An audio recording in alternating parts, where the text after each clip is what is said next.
Good morning, friends. Merry Christmas. It is Christmas morning, and I am actually in Texas when you are watching this, visiting Jess's family, but wanted to leave a message and wish you all a Merry Christmas, even though I will be down there. And what I wanted to do was read a Christmas story that I thought was pretty powerful and a nice kind of gift to offer up on this day as a morning devotion. So hope you're having a lovely Christmas morning, and whenever you see this adds to it. This is a story written by Pearl S. Buck entitled Christmas Day in the Morning. He woke up suddenly and completely. It was 4 o'clock, the hour at which his father had always called him to get up and help with the milking. Strange how the habits of his youth clung to him still. That had been 50 years ago, and his father had been dead for 30. And yet he woke at 4 o'clock in the morning. He had trained himself to turn over and go to sleep, but this morning it was Christmas, and he did not try to sleep. Why did he feel so awake tonight? He slipped back in time as he did so easily nowadays. He was 15 years old and still on his father's farm. He loved his father. He had not known it until one day, a few days before Christmas, when he had overheard what his father was saying to his mother. "Mary, I hate to call Rob in the mornings. He's growing so fast and he needs his sleep. If you could just see how he sleeps when I go in to wake him. I wish I could manage alone." "Well, you can't, Adam." His mother's voice was brisk. "Besides, he's not a child anymore. It's time he took his turn." "Yes," his father said slowly, "but I sure do hate to wake him." When he heard these words, something in him woke. His father loved him, and he loved his father. He'd never thought of it before, taking for granted the tie of their blood. Neither his father nor his mother talked much about loving their children. They had no time for such things. There was always so much to do on the farm. Now that he knew his father loved him, there would be no loitering in the mornings and having to be called again. He got up after that, stumbling blind with sleep, and pulled on his clothes, his eyes tightly shut. But he got up. And then on the night before Christmas that year, when he was 15, he lay for a few minutes thinking about the next day. They were poor, and most of the excitement was in the turkey they had raised themselves and the mince pies his mother made. His sister sewed presents, and his mother and father always bought something he needed, not only a warm jacket maybe, but something more like a book. And he saved and bought them each something too.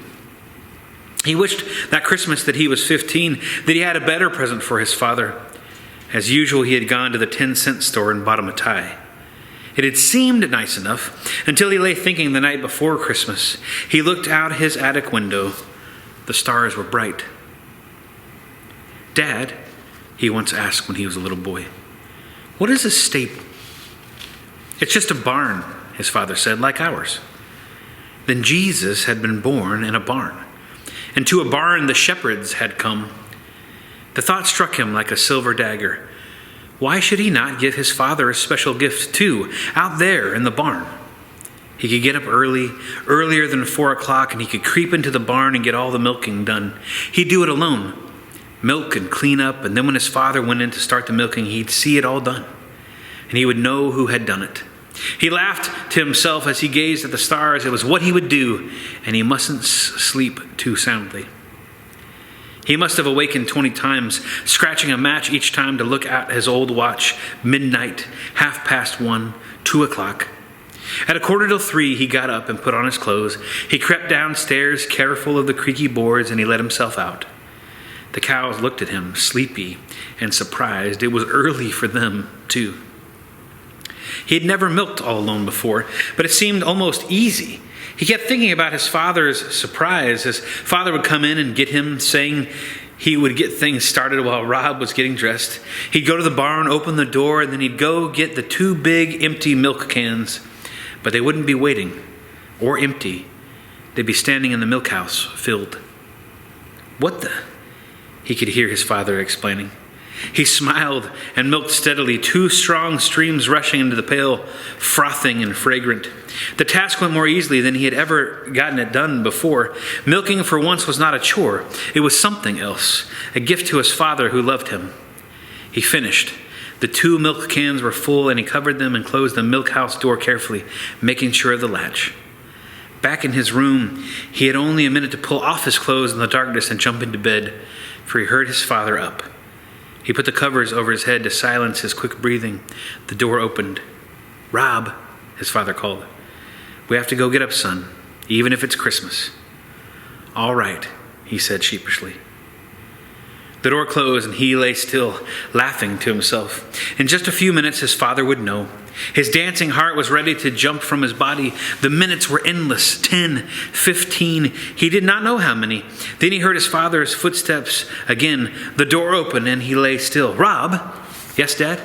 His father was laughing, a weird, sobbing sort of laugh. "Thought you'd fool me, did you?" His father was standing beside the bed, feeling for him, pulling away the cover. "It's for Christmas, Dad." He found his father and clutched him in a great hug. He felt his father's arms go around him. It was dark and they could not see each other's faces. "Son, I thank you. Nobody ever did a nicer thing."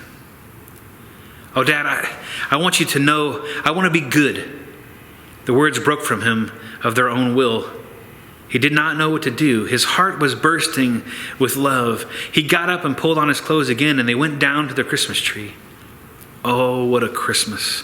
And how his heart had nearly burst again with shyness and pride as his father told his mother and made the younger children listen about how he, Rob, had gotten up and done this all by himself.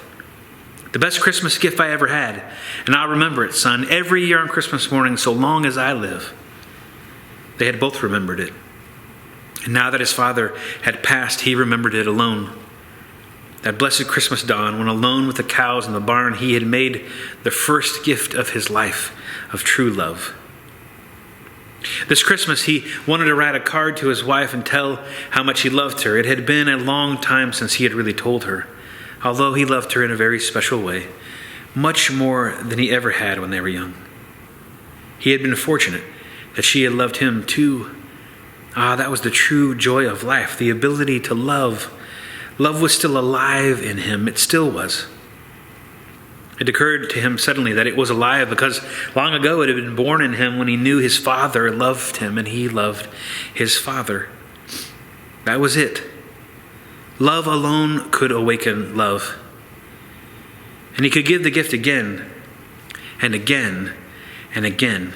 This morning, this blessed Christmas morning, he would give it to his beloved wife.